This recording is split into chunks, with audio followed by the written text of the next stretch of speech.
गोल ऐसा रख देते हैं खुला हुआ है।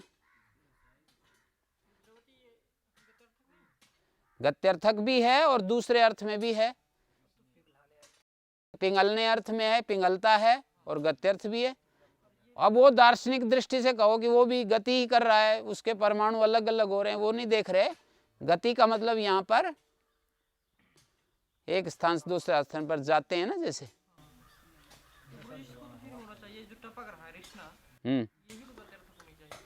हाँ गत्यर्थ तो है, पर ये टपकने अर्थ गत्यर्थ नहीं है।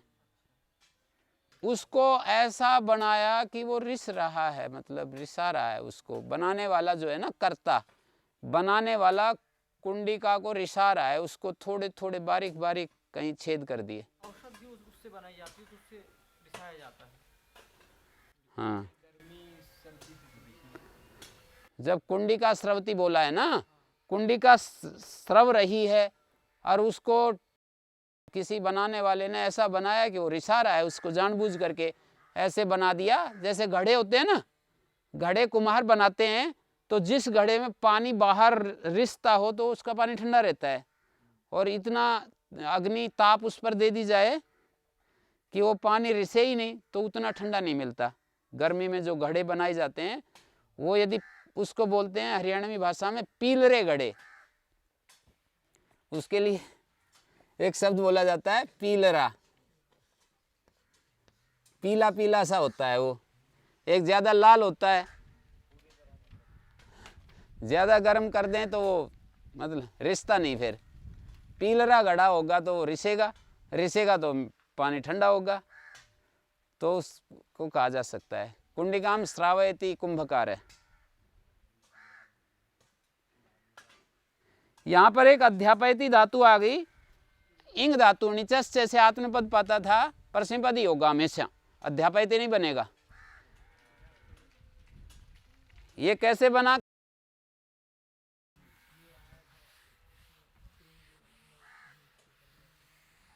क्रींग जी नाम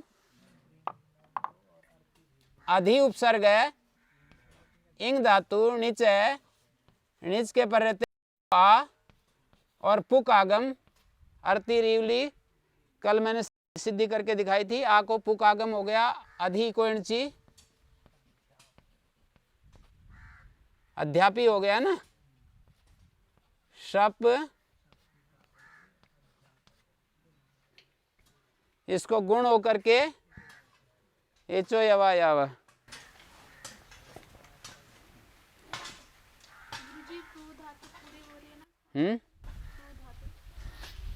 पू धातु प्रु पुप्रु गतौ दुद्रु गतौ प्रुंग गतौ। हाँ, तो आत्मनेपद ही है, प्रुंग गतौ प्रवते, इसीलिए तो आत्मनेपद दे रहा है प्रवते। चुंग छुंग जुंग झुंग प्रुंग प्लुंग गतौ, हैं? चुंग छुंग जुंग झुंग च छ ज झ, चुंग छुंग जुंग झुंग प्रुंग प्लुंग गतौ, दुद्रु गतौ, सुश्रु गतौ। तो यहाँ पर बता दिया, जो चलनार्थक है ना, निगरण चलनार्थ सिद्ध था, तो जब ये चलनार्थक नहीं होंगी उनके लिए ये सूत्र में पढ़ा है, हैं? ये उदाहरण भी दे दिए। निगरण चलनार्थ व्यस्त हो गया, अणाव कर्म चित्वत कर्तिकात।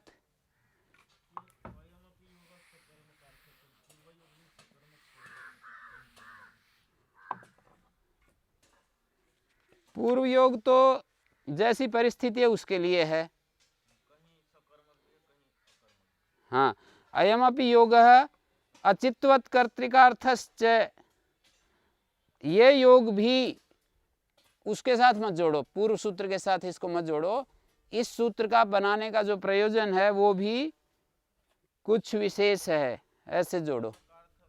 पर मैं ये कह रहा हूं, अयमपि योगा का मतलब ये सूत्र भी किस विशेष प्रयोजन से बनाया गया है। क्या है वो विशेष प्रयोजन? सकर्म के लिए तथा चित्वत कर्ता के लिए। अयमपि योगो विशिष्ट प्रयोजनेन निर्मीयते, ऐसे आप जो है ना, ये भी विशिष्ट प्रयोजन से सूत्र बनाया है। इसका वाक्यार्थ ऐसा है, अयमपि योगा विशिष्ट प्रयोजनेन निर्मीयते। हाँ, हाँ, विशेष प्रयोजन से बनाया है। क्या क्या? सकर्मक के लिए, अचित्वत कर्ता के लिए। ये योग भी सकर्मक के लिए है, तो पूरा सूत्र वो सकर्मक के लिए मानना पड़ेगा। उसमें तो ऐसा प्रयोजन दूसरे दूसरे ढंग से दिए थे। हाँ, ऐसा कर सकते हो, कोई दिक्कत नहीं है। जैसे वेदम अधीते अध्यापयति वेदम, है ना, और अचेतन कर्ता वाला और चेतन करते वाला, ऐसा कर सकते हो। अणाव कर्म का चित्वत कर्तिकात, अण्यंत अवस्था में जो धातु अकर्मक और चेतन कर्ता वाली है, उससे आत्मपद का अपवाद परस्मैपद कर रहे हैं। जैसे आस्ते देवदत्ता,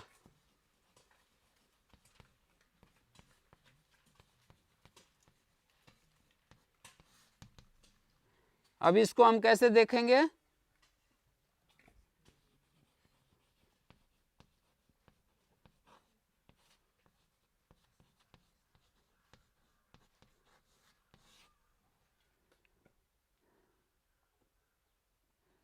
शेते देवदत्ता,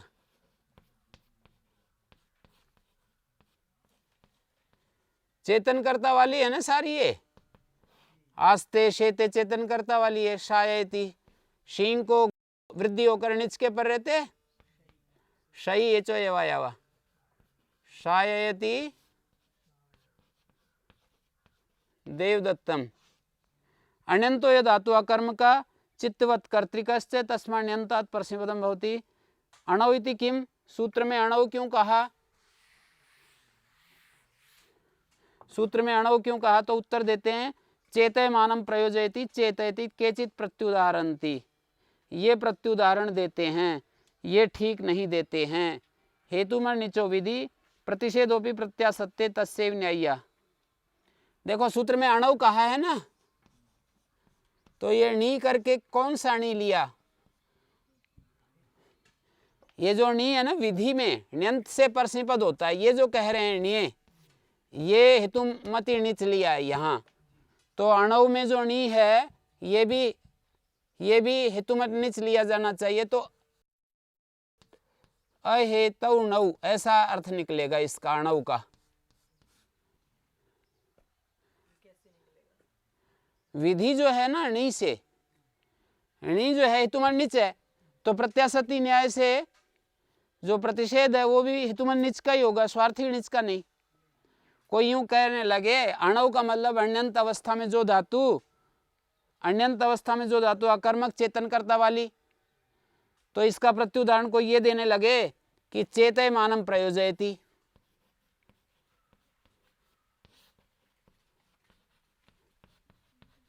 कोई ये वाला उदाहरण देने लगे तो ये ठीक नहीं बैठेगा। यहां पर क्या है? अणव अण्यंत अवस्था नहीं है, सूत्र की शर्त नहीं घट रही। चेतन कर्ता तो है यहां, पर सूत्र की शर्त क्या कह रहा है? अण्यंत अवस्था में अकर्मक तथा चेतन कर्ता वाली। सारी शर्त घट गई। ये अकर्मक भी है, चेतन कर्ता भी है, पर ण्यंत अवस्था है। ण्यंत है ना, ये चिति संज्ञाने धातु है, और चिति संज्ञाने चुरादि नीच होता है। चुरादि नीच जब करेंगे तो इसका नीच के पर रहते क्या पुगंध लोभ से गुण होकर के क्या रूप बनेगा? चेतय, चेतयते बन नीचस्य मान लो, हमने कर भी दिया। हाँ जी, चुरादि गण में है ये। अकर्मक चित्तवत कर्ता वाली तो हो गई, पर ये जो है चेती धातु हो गई, चेती। अब इस चेती से हम नीच लाए चुरादि, नीच से दोबारा हेतुमति नीच आ गया। इस पहले वाले णी का नेरनिटी लोप हो गया, तो फिर चेती और चेती से आत्मपद ये दिखा रहे हैं कि यहाँ पर परस्मैपदी सूत्र का कार्य अतिव्याप्ति। अणव को हटा देंगे, अणव को हटा देंगे तो क्या होगा? ण्यंत में दो धातु अकर्मक और चेतन कर्ता वाली होगी ना ण्यंत में, तो उससे भी परस्मैपद होने लगेगा और ये चेतयति रूप बनने लगेगा। जबकि हम क्या चाहते हैं? चेतयते रूप क्या चाहते हैं? चेतयते बनने लगेगा। चेतयति, तो तद अयुक्तम, ये ठीक नहीं है, हेतुमर निच से विधि है, प्रतिषेध भी हेतुमर निच का ही होना चाहिए। तस्मादि चेतयति परस्मैपदेन भवितव्यम, तो कहते हैं ये जो है यहाँ पर इस सूत्र का कार्य हो ही जाएगा। कैसे होगा? अहेतुमत निच में जो धातु अकर्मक चेतन कर्ता वाली, और ये जो चिति धातु है अहेतुमत निच में, अहेतुमत निच में कैसी है? चेतन कर्ता वाली है, तो सूत्र का कार्य यहाँ पर सिंपद होना चाहिए। मतलब इसको आप नीच ला करके भी अनिच कहोगे। अन्यंत अवस्था में जो धातु अकर्मक चेतन कर्ता वाली, ये शर्त इसके ऊपर लागू करोगे नीच लाते हुए भी। क्यों? अणव शब्द का अर्थ है अहेतुमत नीच, ना कि नीच रहित। अणव के दो अर्थ हो सकते हैं, एक अर्थ हो सकता है बिल्कुल नीच, कारकट ही ना हो, हैं? अणव का मतलब एक तो नीच रहित, और एक अणव का अर्थ हो सकता है हेतुमत नीच से भिन्न। तो यहाँ हेतुमत नीच से भिन्न अर्थ है, तो ये चुरादी नीच होते हुए भी हेतुमत नीच से भिन्न अर्थ है, तो इसलिए इससे परस्मैपद होगा, चेतयति रूप बनेगा, मतलब सूत्र का कार्य होगा। यदि हम अणव करके यूं करें अर्थ कि निजंत ना हो, तब तो यहाँ पर ये सूत्र परस्मैपद नहीं होने देगा, चेतयते बनेगा। अच्छा मुझे ये बताओ, चेतय मानम जो बनाया है, ये आत्मनेपद जो किया है, वहां पर ये चिति धातु आत्मनेपद ही पड़ी है क्या? चुरादिगण में चित पूरा आकार है, तो वो ले सकते हैं। या फिर हम यूं कह सकते हैं कि ये जो चेतय मानम दिया है ना जी, ये चेतय मानम निचस्थ सूत्र से आत्मनेपद करके सानच करके दिखाया है। सानच होता ही आत्मनेपद में है, तो ये जो दिखाया है ये निचस्थ सूत्र से आत्मनेपद करके और फिर उसको प्रयोजित कर रहे हैं। तो चेतय मानम प्रयोजयति इति कुछ लोग चेतयते बताते हैं, क्योंकि सूत्र की शर्त क्या है? अणिजंत अवस्था में जो धातु अकर्मक और चेतन कर्ता वाली, तो ये अणिजंत अवस्था में इसको कहें या ना कहें, इसको कहें या ना कहें, तो चेतय मानम प्रयोजयति को अणिजंत अवस्था बोलें या ना बोलें। तो एक इन्होंने खंडन करके तो यही दिखाया कि ये जो चित धातु है ये हेतुमत निच से भिन्न अवस्था में अकर्मक और चेतन कर्ता वाली देखनी है। तो हेतुमत निच से भिन्न अवस्था में अकर्मक चेतन कर्ता वाली, बेशक यहाँ पर चुरादी निच होता रहे, बेशक होता रहे, पर ये चुरादी निच होते हुए भी इस धातु को अन्यंत अवस्था ही मानी जाएगी। अन्यंत अवस्था किस लिए मानी जाएगी? कि हेतुमत निच से अलग अवस्था में है, ये अहेतुणी में है ये। ठीक हो गया? कोई ले लो, चुरादिगण की कोई भी, चित संज्ञाने, चिति संज्ञाने, चित संचेतने, कोई भी चुरादिगण की लेनी है। तो तस्मादि चेतयति परस्मैपदेन भवितव्यमिदं तु प्रत्युदाहरणम। प्रत्युदाहरण ये होगा आरोहमाणम प्रयुक्त आरोहयते। यहाँ पर ये आरोहमाण प्रयोग जो है ना, नेर नव यत कर्म नव चेत सा कर्ता न अध्ययन सूत्र से ये उसमें है, अकर्मक बना दी है। जब उस सूत्र से निवृत्त प्रेषण बना देते हैं ना, तो ये अकर्मक बन गई धातु और चेतन कर्ता वाली हो गई। आरोहमाणम प्रयुक्ते, चेतन कर्ता कौन है आरोहमाणम का? हस्ती है। आरोहमाणम हस्तिनम प्रेरयति इति आरोहयते, यहाँ पर देवदत्ता आरोहयते ऐसा होगा। पहला आरोहमाणम तो जो है हस्ती के लिए है, आरोहयते देवदत्त के लिए है। तो यहाँ अन्यंत अवस्था में अकर्मक, ये कैसी है?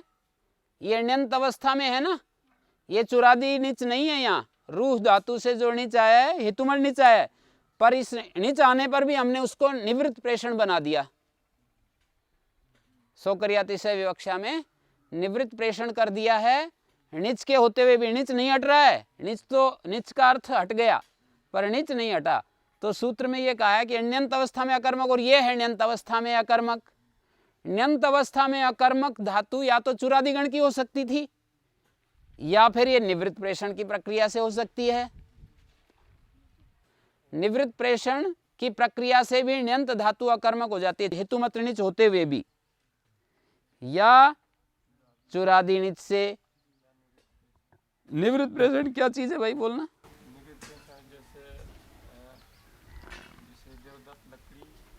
नहीं, आरोह के संदर्भ में बोलना।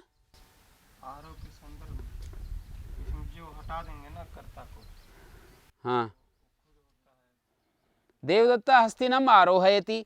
अब देवदत्त को हटा दिया और हस्तिनम को ही कर्ता बना दिया, तो हस्ति आरोहयति, तो ये निवृत्त प्रेषण हो गई और धातु अकर्मक भी हो गई। आरोहयति और फिर आरोहयते हस्ति स्वयमेव। देवदत्ता हस्तिनम आरोहयति, ये वाक्य है ना निजंत का। फिर देवदत्त को हटा दिया और हस्तिनम को हस्ति बना दिया। फिर जो है हस्ति बनाते ही फिर ये जो आरोहयति था ये चेंज हो गया आरोहयते में। तो ये निजंत धातु हो और चुरादी नीच हो तब तो अकर्मक सकर्मक मिल सकती हैं, पर निजंत धातु और हेतुमत नीच हो और फिर धातु अकर्मक हो, ये एक बड़ा, किसी से पूछेंगे तो चक्कर में पड़ जाएगा। हैं? निजंत धातु हो और वो अकर्मक हो, ऐसा कोई उदाहरण दिखाओ, कोई कहे हेतुमती नीच में। हेतुमती नीच में तो अवश्य ही सकर्मक हो जाएगी धातु। किस सूत्र से? गति बुद्धि प्रत्यवसानार्थ शब्द कर्मा कर्मक। अकर्मक धातु का जो कर्ता था वो कर्म बन जाएगा अवश्य रूप से। तो ये तो निजंत धातु इसलिए कहते हैं हमेशा सकर्मक होती हैं। हेतुमत नीच होने के बाद धातु हमेशा सकर्मक हो जाती है, ऐसे बोलते हैं। पर ये कुछ उदाहरण जब नेरणो कर्मणो सूत्र के संदर्भ में आएंगे तो हेतुमत नीच होते हुए भी धातु अकर्मक हो जाती है निजंत अवस्था में भी। चुरादी नीच में तो सकर्मक कर्मण चलता है, उसमें कोई दिक्कत नहीं सामान्य तरीके से, पर हेतुमत नीच में अकर्मक होना ये एक जटिल समस्या है। कैसे करोगे? चुरादी नीच से तो ठीक है, पर हेतुमत नीच में अकर्मक कैसे बनाओगे धातु को? हेतुमत नीच होगा तो जिसको वो प्रेरणा देगा वो तो कर्म विद्यमान रहेगा, फिर अकर्मक कैसे होगी? कर्म को ही कर्ता बना देंगे ना, तब अकर्मक हो जाएगी। कर्म को कर्ता बनाएंगे तब होगी, ऐसे बोलो। कर्म को ही कर्ता बनाएंगे तब वो अकर्मक होगी। जब सौकर्यातिशय विवक्षा में जो प्रेरक करता था ना उसको तो हटा देंगे और कर्म को ही कर्ता बना देंगे, तब वो हेतुमत नीच में अकर्मक दिखाई देगी। हैं? समझ गए? अकर्मकादिति किम, सूत्र में अकर्मकाद क्यों कहा? कहते कटंग कुर्वाणम प्रयोजयति कारयते। देखो आरोहयमाणम प्रयुंक्ते आरोहयति, यहाँ जो आरोहयति ये दोबारा नहीं चलाएंगे, हेतुमत नीच है ये, एक बार तो ला चुके हैं, ये दोबारा हेतुमत नीच है। हाँ, तो इसीलिए मैंने कहा कि इसका कर्ता देवदत्त है और पहले वाले का आरोहमाणम का हस्ती है। यहाँ नीच आया हुआ है, ये आरोहयति में दोबारा देवदत्त है। हाँ बिल्कुल, वो तो सूत्र में ही कह रखा है ना कि ये दिखाना हमको ये होता है अन्यंत अवस्था में जो अकर्मक।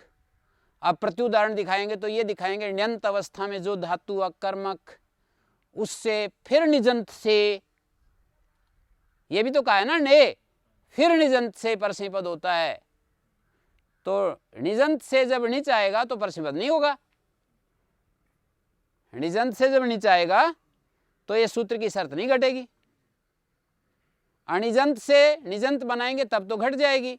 निजंत से जब निजंत बनाएंगे दो बार नीचे आ जाता है ना। अकर्मकात कटंग कुर्वाणम प्रयोजयति कारयते, इस उदाहरण में अकर्मक नहीं है तो सकर्मक धातु है, इसलिए आत्मनेपद ही होगा। चित्तवत कर्तिकादिति किम शुष्यंति व्रीहया शोषयते व्रीहीनात्पा, ये जो धूप है व्रीहि को सुखा रही है तो यहाँ पर अचेतन करता है, इस सूत्र की शर्त नहीं घट रही है। चित्तवत कर्तृक में सूत्र लगता है और ये अचेतन करता है, व्रीहि जो है ना इसको अचेतन मान रहे हैं। नपाद मांग, ये जो सूत्र है पूर्वेण योगद्वयेन कर्तृभिप्राय क्रियाफल विवक्षायाम आत्मने पदा अपवादा परस्मैपद विहितम तस्य प्रतिषेधो मुच्यते। प्रतिषेध का देखो, सबसे पहले निचश्चय, निचश्चय क्रियाफल कर्ता को मिले तो आत्मनेपद, फिर ये दो सूत्रों से परस्मैपद कर दिया, उस परस्मैपद को ये सूत्र मना कर रहा है। मना करने के बाद क्या होगा, यथा प्राप्त जो आत्मनेपद है वो हो जाएगा। क्रियाफल कर्ता को मिले तो आत्मनेपदम अवस्थितम एव न प्रतिषिध्यते, वो आत्मनेपद जो है प्रतिषेध नहीं होता, जो कि परस्मैपद पा रहा था ना उसका प्रतिषेध कर दिया तो क्या रहेगा, आत्मनेपद ही रहेगा। जैसे पादि धातुएं गिना रखी हैं, इनसे निचश्च से आत्मनेपद हो जाएगा। जब ये सूत्र निषेध करेगा ना, जब परस्मैपद का निषेध करेगा तो क्या घटना होगी, निचश्च से आत्मनेपद होगा। इसके मना करने के बाद ये सूत्र आत्मनेपद नहीं करेगा,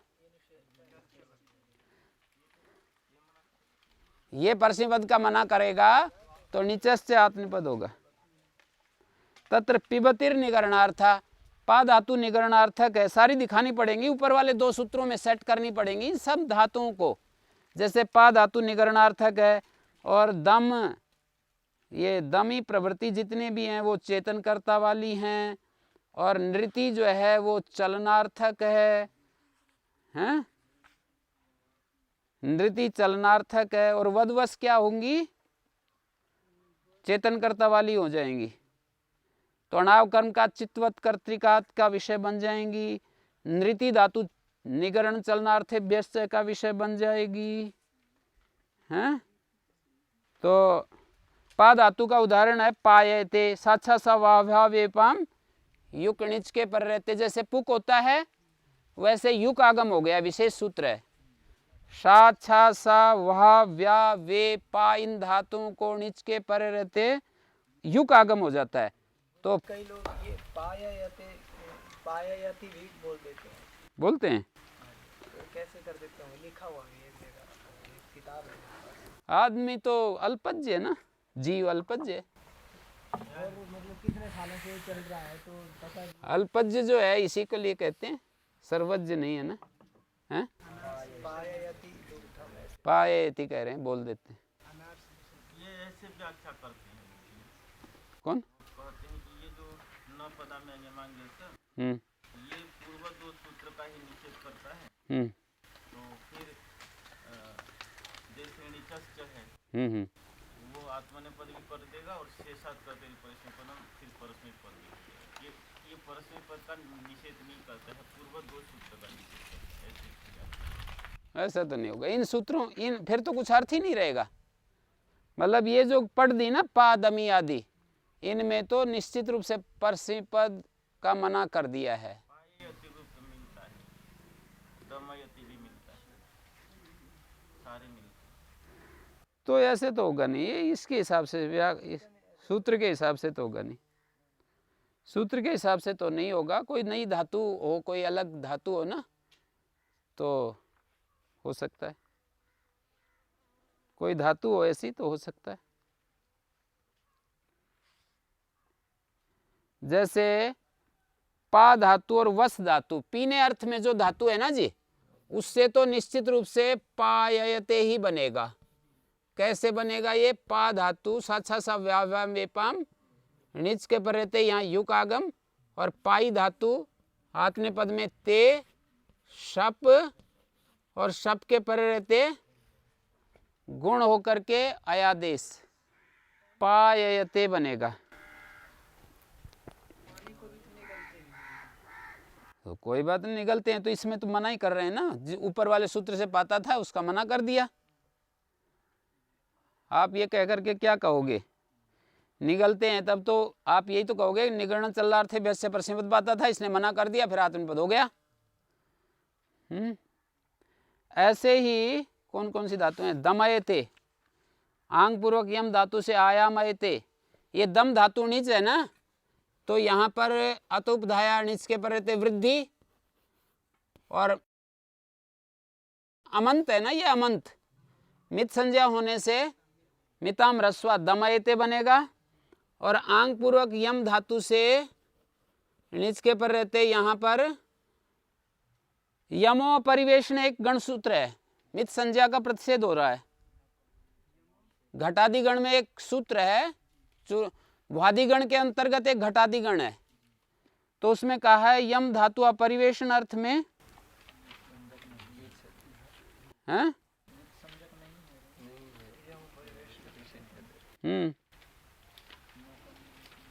न कम्य मिचमाम से न की अनुवृत्ति आ रही है,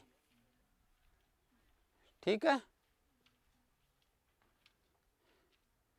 तो आयाम अयते बनेगा,